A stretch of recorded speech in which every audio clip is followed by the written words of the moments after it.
কর্ণের বাড়ি ভগবান বৈষ্ণব সেজে গিয়েছে, কর্ণ প্রণাম জানালো, বসবার জন্য আসন পেতে দিয়েছে। ভগবান বলছে, কর্ণ, বাড়িতে আত্মীয় আসলে সেবা দিতে হয়, আর সেবা দেওয়ার আগে বসতে দিতে হয়। তুমি বসতে দিয়েছো, আমি খুব খুশি হয়েছি। হাত জোড় করে কর্ণ বলছে, বলুন বৈষ্ণব, আপনাকে আজ আমি দুপুর বেলা কি দিয়ে সেবা দেব? কি সেবা নিতে চান আমার গৃহে? কর্ণ বলছে, বহু জন্মের স্বীকৃতির ফলে তবে গৃহে বৈষ্ণব আসিয়া মিল, তো সহজ নয়। আরে কলিযুগে কিছু কিছু মানুষ আছে পাড়ায় গ্রামে গঞ্জে, দেখবেন বৈষ্ণবকে দেখলে ঠাট্টা করে। গলায় মালা নিয়ে যদি কেউ কৃষ্ণ বলে পাড়া থেকে যায়, কিছু কিছু মানুষ আছে তাকে দেখে আবার বিদ্রুপ করে, হরি বল। উপরে বসে ভগবান মাথা নাড়া দিয়ে বলে, এ বেটা যেভাবেই হোক একবার তো বলেছে হরি বল, তাতেও কাজ আছে। বৈষ্ণব সেজে গিয়ে বলছে, কর্ণ, আজকের আমি কি সেবা নেব জানো তোমার ঘরে? বলুন। আজকের আমি সেবা নেব অন্য কিছু নয়, আজকের আমি মাংস সেবা নিতে চাই। কর্ণ চমকে উঠলো, বৈষ্ণব হয়ে মাংস? হ্যাঁ, বেশ। কর্ণ বলছে, আপনি যদি মাংস সেবা নিতে চান, কত পক্ষী আছে, হরিণের মাংস আছে, এগুলো দিয়ে আপনাকে সেবা দেব। চলে যাচ্ছে, পিছন থেকে ডাকছে বৈষ্ণব, দাঁড়াও কর্ণ, আমি কোন হরিণের মাংস সেবা নেব না, কোন পাখির মাংস সেবা নেব না। তাহলে কিসের মাংস? আমি মানুষের মাংস সেবা নিতে চাই। কিসের মাংস সেবা নেবে মা? মানুষের মাংস। আবার কে, কোন মানুষ? কর্ণ, এরপরে যে কথা বলবো তুমি ভয় পাবে না? বলুন। ক্রোধান্বিত হবে না? বলুন। দুঃখ পাবে না? না। কষ্ট পাবে না? না। শুধু বলুন। একমাত্র তোমার নয়নের মণি, একমাত্র তোমার পুত্র, যার নাম বিষকেতু, তাকে তুমি কেটে টুকরো টুকরো করে রন্ধন করে আমাকে সেবা দেবে। বলো পারবে কিনা?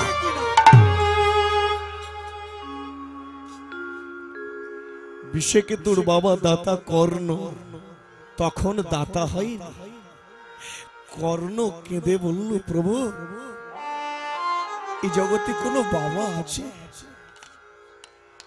ছেলেকে টুকরো টুকরো করে আগুনে রান্না করে মানুষকে, ভক্তকে, বৈষ্ণবকে সেবা দেবে? কিন্তু তুমি কথা দিয়েছ কর্ণ। বেশ, হে বৈষ্ণব, কথা যখন দিয়েছি সেবা তো দিতেই হবে। কিন্তু আমি যে তার বাবা, আর সেই আমার ছেলে, আমার পুত্র, যে মায়ের গর্ভ থেকে এই ভবের মাঝে এসেছে, অন্তত তার মায়ের কাছে জানানো উচিত, তার মায়ের অনুমতিটুকু তো নেওয়া উচিত। কর্ণ গিয়েছে তার স্ত্রীর কাছে, পদ্মা, পদ্মা, আজ দুপুর বেলা আমাদের গৃহে এসেছে পরম বৈষ্ণব সেবা নিতে। বেশ, তো খুবই আনন্দের কথা, দাও সেবা। কিন্তু পদ্মা, কি সেবা নেবে জানো? কিসের সেবা? মাংস খেতে চাও? পদ্মা বলল, খুব ভালো কথা, দিয়ে দাও। কত পশু পক্ষী আছে, হরিণ আছে। না না পদ্মা, কোন হরিণের নয়, কোন পশু পক্ষীর নয়, সে বৈষ্ণব মাংস খেতে চায়, মানুষের মাংস। সে কি? হ্যাঁ, কিন্তু পদ্মা, সে মানুষটাকে জানো? তুমি আমাকে কথা দাও পদ্মা, আমাকে দশারূপ করবে না। তুমি আমাকে কথা দাও পদ্মা, তুমি দুঃখ করবে না। তুমি আমাকে কথা দাও পদ্মা, তুমি কাঁদবে না, কষ্ট পাবে না। স্বামী, তুমি কাঁদছো কেন? কি কথা আমায় বলো। একমাত্র তোমার অঞ্চলের নিধি, নয়নের মণি, গর্ভজাত সন্তান, তোমার আমার ভালোবাসার পুত্র বিষকেতুকে সে খেতে চায় মাংস রূপে। স্বামী, এ কি বলছো তুমি? হ্যাঁ, বলো না পদ্মা, তুমি পারবে? তুমি তো তার মা, আমি তার বাবা। তুমি কি করেছো? কথা দিয়েছো? আমি তো কথা দিয়েছি। বেশ, এ জগতে হয়তো সবাই আমাকে পাষাণ মা বলবে, নিষ্ঠুর মা বলবে, কঠোর বলবে, বলুক, এতটুকু আমার দুঃখ নেই। কিন্তু স্বামী, যখন এই সন্তান এই পেটে আসেনি, তখন ভগবানের কাছে কত কেঁদে বলেছি, হে ভগবান, তুমি যদি আমাকে একটা সন্তান দাও, কথা দিলাম সেই সন্তানকে আমি ভক্ত সেবায় তুলে দেব, বৈষ্ণবের সেবায় তুলে দেব। আজ আমার সেই দিন বোধহয় এসেছে, কিন্তু এভাবে তুলে দিতে হবে আমি ভাবতেও পারিনি স্বামী। বেশ, তুমি বৈষ্ণবকে বসতে বলো। আমি, ছেলেটা তো মাঠে খেলতে গেছে, ওকে তো ডেকে আনতে হবে, তার কাছে অন্তত একটু বলার আছে। মা ছুটে গিয়ে মাঠের ধারে দাঁড়িয়েছে, দেখছে ছেলেদেরকে নিয়ে, বন্ধুদেরকে নিয়ে বিশ্বকেতু খেলা খেলছে। মা ডাক দিলেন, বিশ্বকেতু। পিছনে তাকিয়ে দেখলো মা এসেছে। বিশ্বকেতু বন্ধুদের বলল, দাঁড়া, এই বন্ধু, আমার মা এসেছে, একটু শুনে আসি। কেন মা, তুমি এসেছো? এই খোকা, তোকে কি করে কথাটা বলি বাবা? কেন মা, তুমি তো আগে কখনো কোনো সময় মাঠের ধারে আসোনি, আর তুমি তো এভাবে কাঁদোনি, তুমি কাঁদছো কেন? কি হয়েছে? মুখে করে জড়িয়ে ধরে মা বলছে, খোকারে, তুই যখন আমার পেটে ছিলিস, আমি ভগবানকে কথা দিয়েছিলাম, তুই জন্ম নেওয়ার পর আমি তোকে ভক্ত সেবায় নিয়োজিত করব। সে তো খুব ভালো কথা, কিন্তু বাবা, এ সেবা সে সেবা নয়। জানিস বিশ্বকেতু, আজ দুপুর বেলা এই মধ্যাহ্ন কালে আমাদের ঘরে একজন পরম বৈষ্ণব এসেছে, সে মাংস খেতে চায়। বিশ্বকেতু হেসে বলল, তাহলে দিয়ে দাও, কত পাখি আছে, পশু আছে, হরিণ আছে। না না, একটা কথা বলবো বাবা, সে বৈষ্ণব যে মাংস খেতে চায়, সেই মাংস অন্য কারো নয়। সে বলেছে, তোকে যদি আমি আর তোর বাবা যদি তোকে করাত দিয়ে কেটে টুকরো টুকরো করে রন্ধন করে সেই বৈষ্ণবকে সেবা দিই, তবে সে সেবা নেবে। বল না বিশ্বকেতু, আমি কি করবো বল না বাবা। অঝর নয়নে বিশ্বকেতু কেঁদে বলছে, মা, তুমি ভুলে যাচ্ছ, এ পৃথিবীতে জন্ম হয়েছে যার মৃত্যু অনিবার্যতা। কেউ বাঁচতে আসেনি, কেউ আগে যাবে আর কেউ পরে যাবে। না হয় তোমাদের আগে আমি যাব, তুমি দুঃখ করো না, চলো মা। কিন্তু মা, আমার খেলার বন্ধুদের সাথীদের কাছে একটু বলে আসি, আর তো দেখা হবে না। ছুটে গিয়ে খেলার সাথীদের বলল, ওরে বন্ধু, যদি কখনো কোনো সময় আবার যদি জন্ম নিই, ভগবানের কাছে এই প্রার্থনা করি, যেন তোদের মতো খেলার সাথী বন্ধু যেন আবার আমি পাই। বিদায় বন্ধু, বিদায়। চোখের জলে বিদায় নিল। সখারে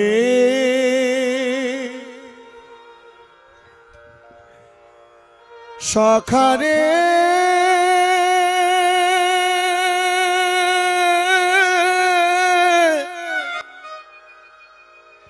বন্ধু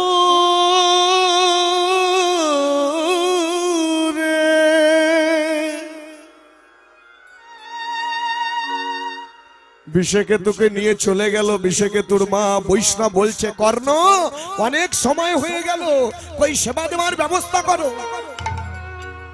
বিশ্বকেতু আসলো, বিশ্বকেতুকে নিয়ে, বিশ্বকেতুকে যখন হাড়ি কাছে মাথাটা দিয়েছে, পদ্মার কর্ণ করাত ধরেছে, কাটবে। বিশ্বকেতু বলল, মা, আমাকে একটু সুযোগ দেবে? কি বাবা? আমাকে একবার তোমার সঙ্গে একটু কথা বলার আছে। হারিকার থেকে যখন বিষকেতুকে তুলে দাঁড় করিয়েছে, গর্ভধারিণীর মার পা দুখানা জড়িয়ে ধরেছে। খোকা, খোকা, তুই কিছু বলবি? মা, কি আর বলবো তোমাকে, জানি না আর কোথায় কখন কিভাবে আমার জন্ম হবে, কিন্তু তোমাকে একটা কথা না বলে থাকতে পারছি না মা। যদি ভগবান বিধি যদি আমাকে আবার জন্ম দেয়, যেন তোমার মতো কৃষ্ণ ভক্ত মায়ের গর্ভে আমার জন্ম দেয় মা।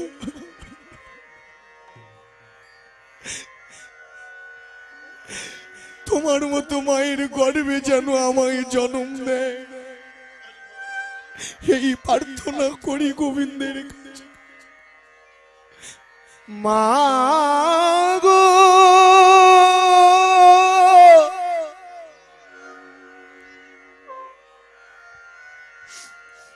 জননী ও মা, বিধি যদি আবার আমার জন্ম দেয়, যেন তোমার মতো মায়ের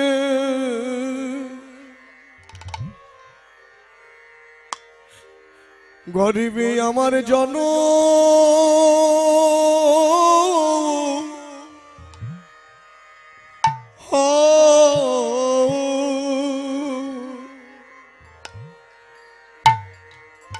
মা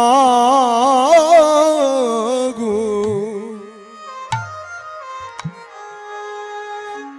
তোমার মতো মায়ের গর্ভে যেন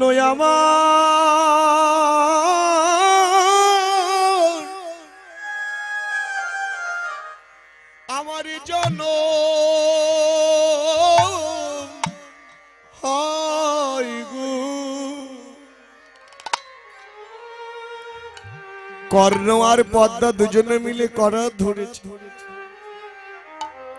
হাড়ি কাটে মাথাটা দিয়ে বৈষ্ণব বলছে, কর্ণ দেরি করো না, বেলা বয়ে যায়।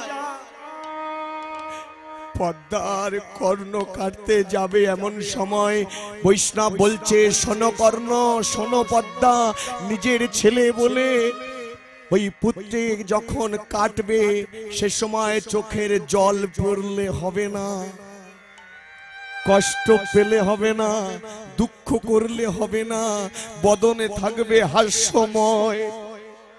মনে রেখো, তবে আমি কিন্তু সেবা নেব। বলুন তো, এমন কঠিন পরীক্ষায় ফেলে দিয়েছে। নিরুপায় হয়ে হাস্যময় বদনে যন্ত্রণা, দুঃখ, কষ্ট বুকে চেপে রেখে পদ্মার কর্ণ করাব দিয়ে বিষকেতুর শরীর থেকে মাথাটা আলাদা করে দিলে। যখনই ধর থেকে মাথাটা আলাদা করে দিয়েছে, ওই বিষকেতু কাটা মুন্ডুটা নিচে পড়ে মুখ থেকে শুধু কৃষ্ণ না, হরি না, কৃষ্ণ কৃষ্ণ কৃষ্ণ কৃষ্ণ কৃষ্ণ কৃষ্ণ হে।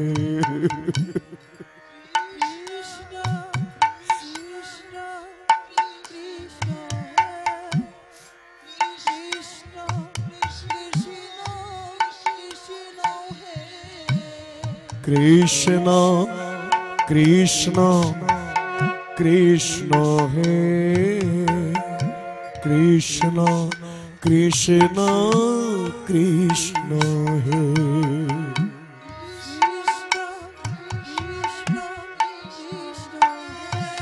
নিতাই গৌর হরি বল। ভক্তমণ্ডলী বাবা, ধর থেকে যখন মাথাটা আলাদা করে দিয়েছে, ওই দেহটা নিয়ে টুকরো টুকরো করে রন্ধন করে বৈষ্ণবের সেবায় তুলে দিয়েছে। কিন্তু এদিকে মা বিষকেতুর সেই কাটা মুন্ডুটা নিয়ে ঘরের একটা কোণে গিয়ে যত দুঃখ যন্ত্রণা আর্তনাদ ছিল বুকে করে জড়িয়ে ধরে কাঁদছে। বিষকেতু, বিষকেতু, আমি কি করলাম? বিষকেতু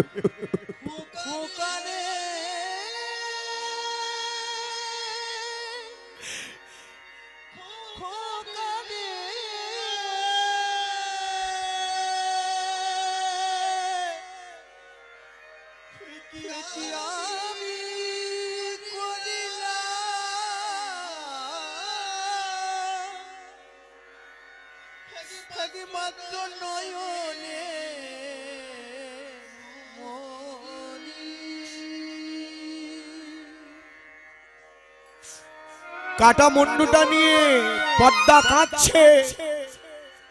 বৈষ্ণব সেবা নিতে গিয়ে বলে উঠল, কর্ণ, দেহটা তো টুকরো টুকরো করে রান্না করে দিলে, কিন্তু মাথাটা কোথায়? আমি যে পূর্বেই বলেছিলাম আমি মাথাটা দিয়ে আমার অম্বল করে দিতে হবে, তবে আমি খাবো। যে কাটা মুন্ডু থেকে মুখ থেকে কৃষ্ণ নাম বলছে, সেই মাথাটা কি করে টুকরো করবে? পদ্মা কাঁদছে নিরুপায় হয়ে, সেই মাথাটা অম্বল করে রান্না করে দিল। বৈষ্ণব সেবা নিতে যাবে, পদ্মা মা ঘরের এক কোণে কাঁদছে। বৈষ্ণব বলে উঠল, কর্ণ, একাদশীর পরের দিন দ্বাদশী আমি এসেছি সেবা নেব, কিন্তু আমি যে আমার সঙ্গে আর একজন ভক্ত না হলে আমি সেবা নেব না। আর একজনের দরকার আছে, আমি আর একজনের ভক্তকে সঙ্গে করে সাথে নিয়ে সেবা দিয়ে তারপর আমি সেবা নেব। আমার আর একটা ছেলে দরকার। পদ্মা চমকে উঠল, নিজের ছেলেকে আমি করাত দিয়ে টুকরো টুকরো করে দিলাম, ও বৈষ্ণব সেবা নেবে না, আর একটা ছেলে দরকার। তখন পদ্মা বলল, কি বলছেন আপনি? নানা পদ্মা, আর কোন ছেলেকে কাটতে হবে না, কোন ছেলেকে বলে দিতে হবে না, আর একটা ছেলে শুধু আসবে আমার সাথে, একই সঙ্গে সেবা নিতে হয়, তো তাই জন্য। পদ্মা ছুটে গেল মাঠে, বৈষ্ণবে যদি ফিরে যায় অমঙ্গল হবে। মাঠে গিয়ে খোকা বলে ডাক দিয়েছে, মনে করেছে অন্য মায়ের সন্তান।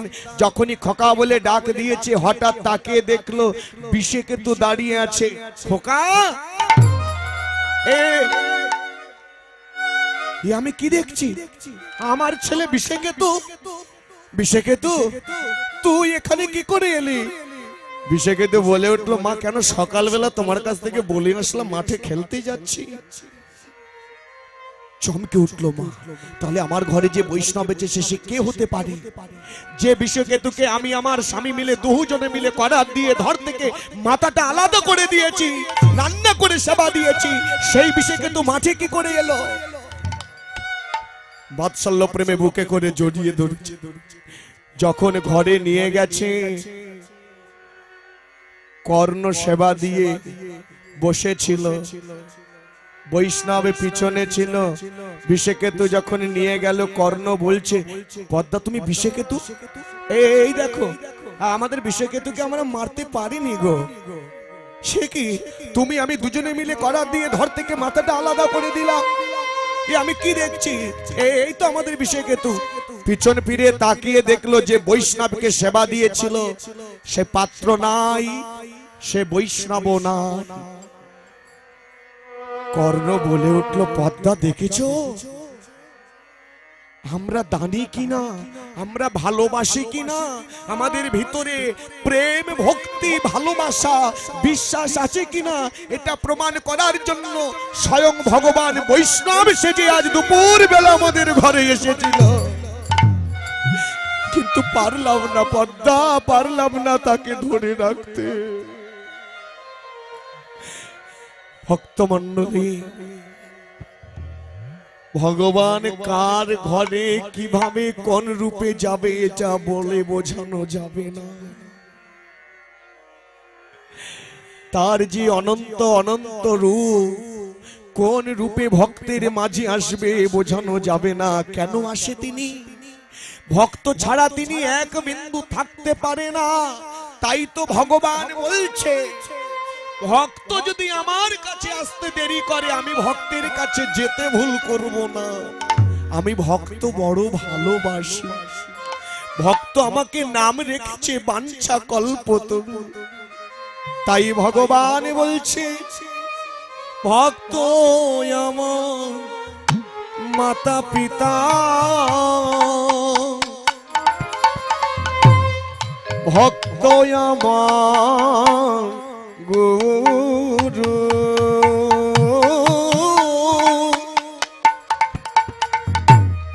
ভক্ত আমার মাতা পিতা,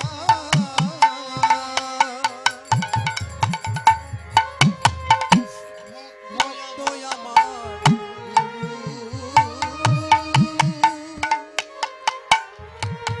ভক্ত তেরে রেখেছে নাম বাঞ্ছা কল্পতরু।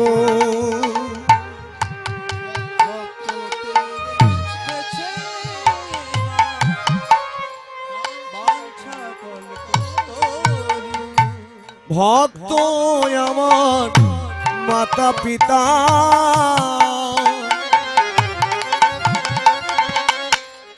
ভক্ত আমার গুরু। ভক্ত তেরে খেছে নাম বাঞ্ছা কল্পতরু। ভালোবাসি আমি ভক্ত বড়ই ভালোবাসি। আমি ভক্ত বড় ভালোবাসি। শুধু ভক্তমণ্ডলী আমার মায়েরা, আমার গৌর ভক্ত বাবারা, ভগবান যেমন ভক্তকে ভালোবাসে আমিও আপনাদের খুব ভালোবেসে ফেলেছি। তাই ভালোবেসে বলছি, আপনাদের পা দুটো জড়িয়ে ধরে মন্দিরের সিঁড়িতে যারা বসে আছেন আপনাদের পা দুটো জড়িয়ে ধরে বলছি, একটু নিচে বসুন, একটু নিচে বসুন, একটু নিচে এসে বসুন। ভগবান মন্দিরে ঢুকবে, যদি আটকে রেখে দেন তাহলে যাবেন কি করে ভগবান? যদি শুনতে পান আপনারা একটু নিচে এসে বসুন। হাজার ভক্তমণ্ডলী নিচে, আপনারা কেন উঁচুতে বসে আছেন? এটা শোভনীয় না। হয়তো মনে করছেন এখানে বসতে আরাম লাগছে, ভালো লাগছে, হ্যাঁ পা দুখানা নিচে, আমি উপরে বসে আছি ভালো লাগছে। না না না, এটা ঠিক হবে না। একটু নিচে বসুন, নিচে এসে বসুন। যেসব ভক্তমণ্ডলী মায়েরা মন্দিরের সিঁড়িতে বসে আছেন আপনাদের পা দুটো জড়িয়ে ধরে বলছি, আবারও আপনারা নিচে এসে বসুন। প্রেম সে বলো নিতাই গৌর হরি বল। আমি ভালোবাসি আমি ভক্ত বড়ই ভালোবাসি।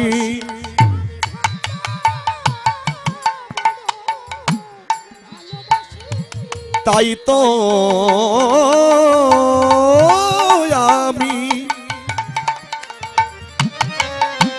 ছুটে আসি ভক্ত বড়ই ভালোবাসি।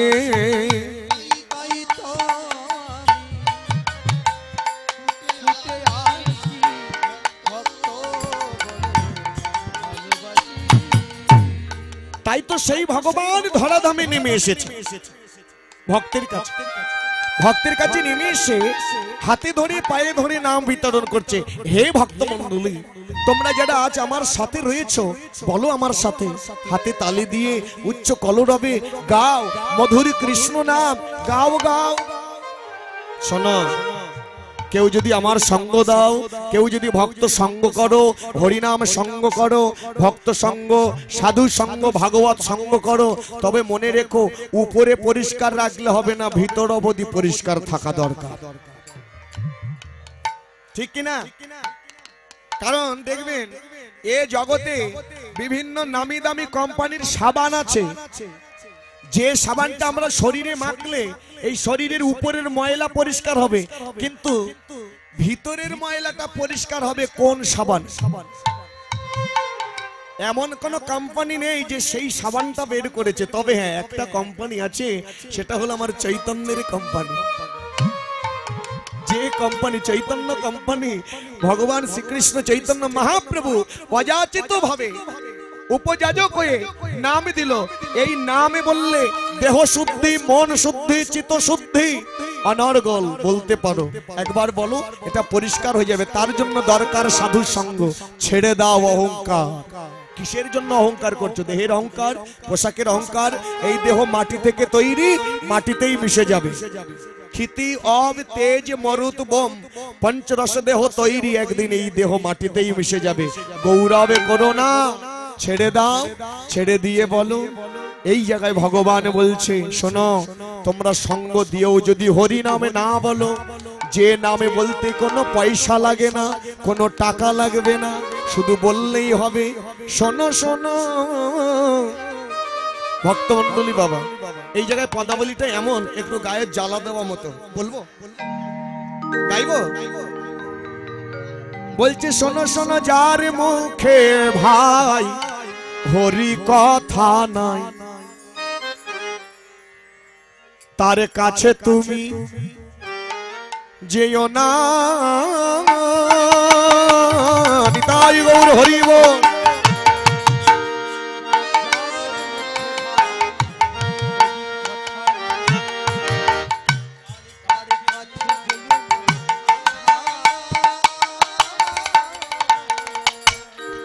যারে মুখে ভাই হরি কথা নাই, তার কাছে তুমি যেও না।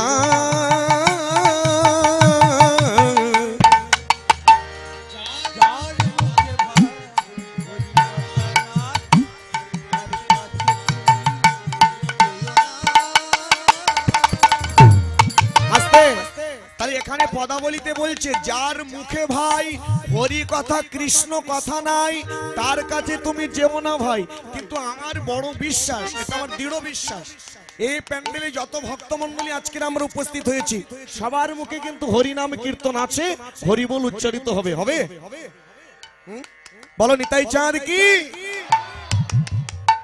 কেউ বাকি রইল কি? গৌরাঙ্গ মহাপ্রভু কি? সবাই হয়েছে, আর অল্প একটু বাকি আছে। নিতাই চাঁদ কি? হাত তুলে বলুন, হরে কৃষ্ণ হরে কৃষ্ণ কৃষ্ণ কৃষ্ণ হরে হরে, হরে রাম রাম রাম হরে হরে। আচ্ছা, এই দিকে আপনারা হাতের সাইজটা এরকম করলেন কেন?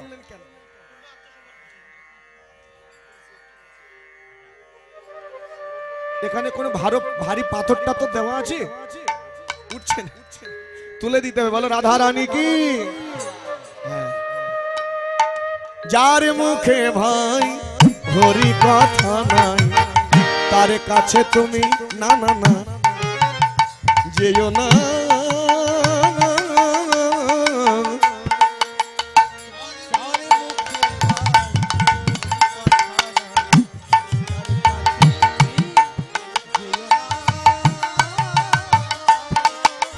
তাহলে কথাটা কত ডিপলি? যার মুখে কৃষ্ণ কথা হরি কথা নাই, তার কাছে তুমি যাবে না। এখন যে বলে না, শোনে না, সে যদি শুনতে পায়, সে কিন্তু খুব রাগ করবে। পরের কথাটা বলছি, যার মুখ দেখিলে ভুলে যাবে হরি, তার মুখ পানে চেয়েও না, তার মুখ পানে